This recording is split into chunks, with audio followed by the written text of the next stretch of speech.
Le dispositif dialogue aux entreprises, aux salariés d'entreprise, est un dispositif qui est adapté à l'accompagnement des personnes en perte d'autonomie et de leurs proches aidants.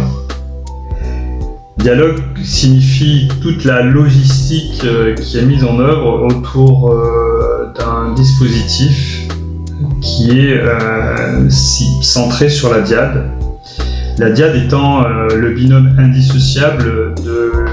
la personne aidée, la personne en perte d'autonomie atteinte de troubles moteurs, bulbaires et respiratoires liés donc à une maladie neurodégénérative comme la maladie de Charcot, la SLA ou sclérose latérale amyotrophique, la sclérose en plaques, ou communément appelée CEP, la maladie de Parkinson, ainsi que les répercussions de même ordre moteur, bulbaire et respiratoire. Donc quand on dit bulbaire, c'est effectivement des troubles de la déglutition et des troubles de la communication, et donc respiratoire liés à un AVC, un accident de la vie, un accident vasculaire cérébral ou un locking syndrome. L'aidé étant la personne donc qui est en demande progressive due à ses atteintes et à son parcours de vie suite à donc un diagnostic posé ou une période avant le diagnostic posé qui met en œuvre quand même certains symptômes qui sont le plus souvent des troubles liés à des troubles moteurs et qui va jusqu'à la fin de la maladie qui est la fin de vie. La personne aidante dans la DIAD est donc la personne, le plus souvent l'aidant familial, le proche aidant comme on l'appelle, qui s'occupe au quotidien et très souvent malheureusement dès le début de l'apparition des premiers symptômes et même voire avant que le diagnostic soit posé, la personne, le proche aidant, est au quotidien au chevet de cette personne aidée, donc de cette personne malade. Proposer cette offre de service donc aux salariés d'entreprise, c'est à la fois répondre à une présence de plus en plus longue au sein de l'entreprise, puisque l'on sait que l'âge de partir à la retraite est de plus en plus reculé. Donc toute personne va devoir passer davantage de temps à travailler en entreprise, notamment ou en secteur libéral, quelle que soit son activité. Donc proposer cette offre auprès des salariés, d'accompagner ces salariés, c'est à la fois s'adresser malheureusement à un salarié potentiellement futur malade, pour certains qui vont malheureusement déclarer une maladie au cours de leur carrière, de l'ordre de ces maladies neurodégénératives, et devoir continuer parce que c'est leur choix de pouvoir travailler dans cette entreprise, mais c'est aussi travailler au sein de l'entreprise en tant qu'aidant proche aidant qui tous les matins, après avoir passé du temps la nuit ou le matin auprès de la personne malade, va devoir se rendre sur son lieu de travail pour pouvoir travailler toute la journée et rentrer le soir et de nouveau s'occuper de la personne en perte d'autonomie qui sera une personne de sa famille. Donc malheureusement c'est une réalité que de dire qu'aujourd'hui prendre soin des salariés, c'est prendre soin de la personne qui est à la fois dans une entreprise un élément clé et un élément de production, puisque travailler c'est produire, c'est permettre à l'entreprise de prospérer. Et en même temps, l'entreprise a le devoir, en contrepartie, de protéger, d'accompagner ses salariés si elle veut que au quotidien, la personne qui vient travailler, qu'elle soit aidante ou qu'elle soit une personne en perte d'autonomie puisse continuer d'être une personne active. Cette offre donc est orientée sur toute personne de tout âge, puisqu'on sait que malheureusement un risque de faire un AVC dans sa vie au cours de sa carrière, au cours de sa vie personnelle, peut être à la fois chez une personne de moins de 60 ans, entre 40 et 60 ans, voire plus. Donc ce sont des personnes qui sont toujours en activité professionnelle, et les maladies neurodégénératives sont des maladies qui se développent avant 60 ans ou autour de 60 ans, et effectivement c'est toujours un âge où la personne est en activité professionnelle. La population vieillit donc, l'âge de la retraite recule, et c'est à la fois des jeunes actifs et des personnes un peu plus en fin de carrière, ce qu'on appelle les seniors, qui sont dans le besoin d'être au quotidien accompagnés dans ce parcours personnel.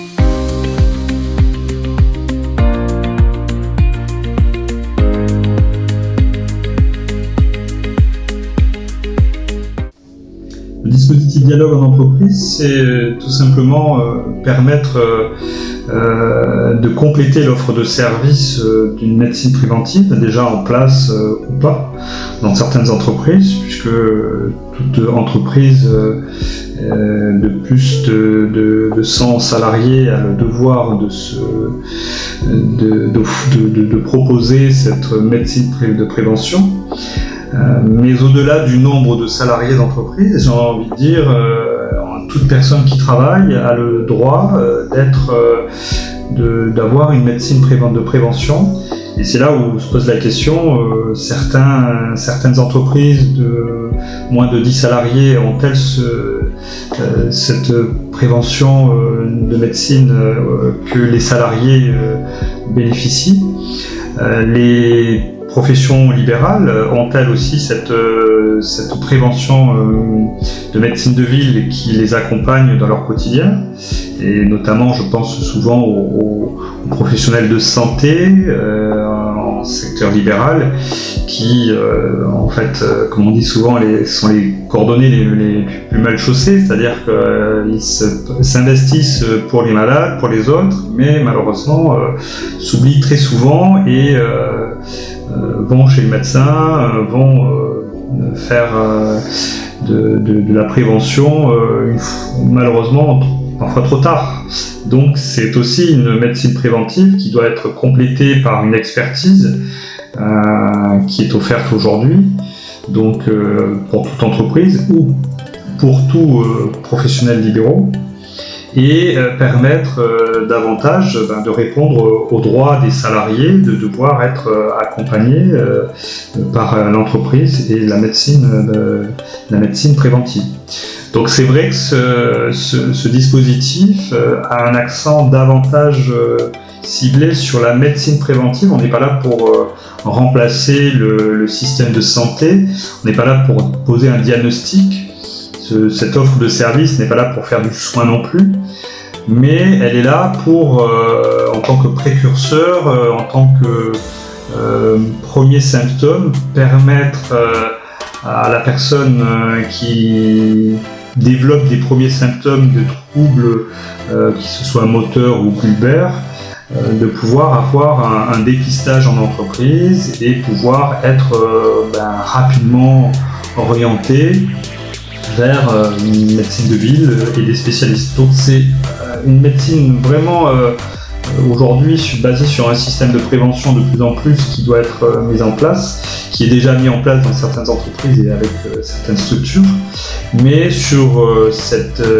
expertise neurodégénérative, c'est un peu la personne qui va être souvent un petit peu délaissée avec ce type de handicap, parce que s'il n'y a pas de système ou d'offre experte, malheureusement elle passe à travers les mailles du filet, et c'est que uniquement quand les symptômes arrivent, ils sont beaucoup plus fréquents et récurrents, que la personne va s'orienter ou personnellement vers une médecine de ville. Donc aujourd'hui, nous avons le devoir en entreprise de faire cette prévention au niveau de ces maladies neurodégénératives qui ne sont peut-être pas assez développées sur le marché, et davantage protéger le proche aidant qui, lui, eh bien, au quotidien, va dans son parcours professionnel et son parcours personnel devoir travailler avec cette charge et ce fardeau d'accompagner à domicile une personne atteinte de maladies neurodégénératives, mais en même temps de devoir tous les jours venir au travail. Et le risque, c'est que s'il n'y a pas de prévention et d'accompagnement dès le début, c'est que la personne s'épuise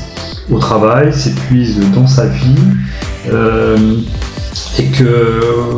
au-delà de cet épuisement, il y ait malheureusement une rupture professionnelle. La personne ne sera plus en capacité de travailler et parfois en fait développer ce qu'on appelle un petit peu cette santé mentale ou cette santé physique au travail, ce burn-out souvent retrouvé dans des situations où la personne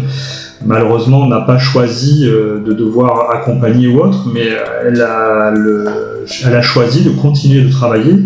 tout en choisissant d'accompagner cette personne au quotidien.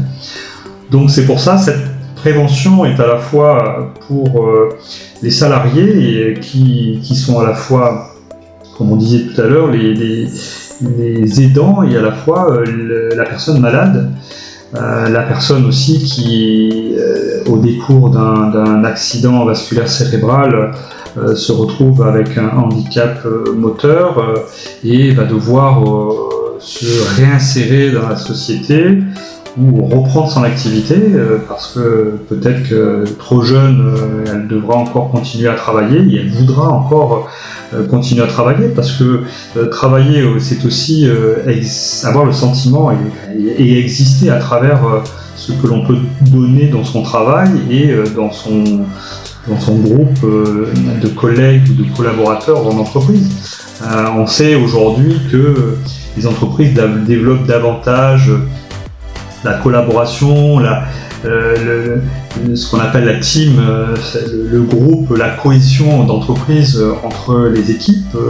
pour pouvoir dynamiser davantage une équipe. Et un collaborateur qui est proche aidant, un collaborateur qui est malade, eh bien, parfois peut aussi déstabiliser une équipe qui a besoin à la fois de cette compétence que donne cette personne aidante ou malade. Et en fait, c'est toute une répercussion au sein de l'entreprise. Donc, accompagner une entreprise par cette offre de services, c'est à la fois donc répondre à une meilleure prise en charge de leurs salariés, un bien-être au travail, faire de la prévention sur les risques d'épuisement, permettre de raccrocher sur la médecine de ville des premiers symptômes décelés par justement une médecine préventive et une offre de services en entreprise, et en même temps d'avoir un retour sur l'investissement en entreprise qui en fait montre que cette entreprise-là protège ses salariés, protège le bien-être de ses salariés et non pas uniquement ses propres intérêts. Donc c'est pouvoir aussi donner une image tout à fait valorisante de son entreprise à travers les salariés qui sont heureux d'être accompagnés de cette façon-là dans leur quotidien et de leur permettre de continuer d'avoir leur projet de vie et leur projet de carrière. Donc cette offre de services aux entreprises, vous l'avez compris, est ciblée sur toute entreprise, mais j'ai envie de dire même encore plus les plus fragiles qui pour nous sont les personnes en activité libérale, les personnes indépendantes, même les petits chefs d'entreprise. Quand on dit des petits, c'est pas péjoratif, mais les petits chefs d'entreprise, de petites structures de moins de 10 salariés qui malheureusement n'ont pas cette possibilités étant beaucoup dans la productivité et effectivement dans le chiffre à faire tourner une entreprise, à prendre soin d'eux, et cette offre de service donc est adaptée à toute personne qui a le droit de prendre soin de soi et de son salarié. Ne pas venir seul donc au quotidien avec son fardeau en tant qu'aidant, proche aidant et en tant que personne en perte d'autonomie au travail au quotidien, c'est l'engagement que se donne le dispositif Dialogue, c'est d'accompagner les personnes les plus fragiles, les plus vulnérables, pour leur permettre de continuer leur projet de carrière et leur projet de vie, en ayant toujours ce sentiment de pouvoir participer à la société, d'avoir cette sociabilisation et ce sentiment d'exister qui, pour une personne aujourd'hui, est quand même très importante, comme chacun de nous sait. Si vous souhaitez engager une offre de service auprès de vos salariés, Dialogue est là pour répondre donc à cette offre et étudier votre proposition. Adressez-nous votre demande auprès de notre association Tous à Dôme, qui répondra tout simplement par une étude et une possibilité de vous accompagner.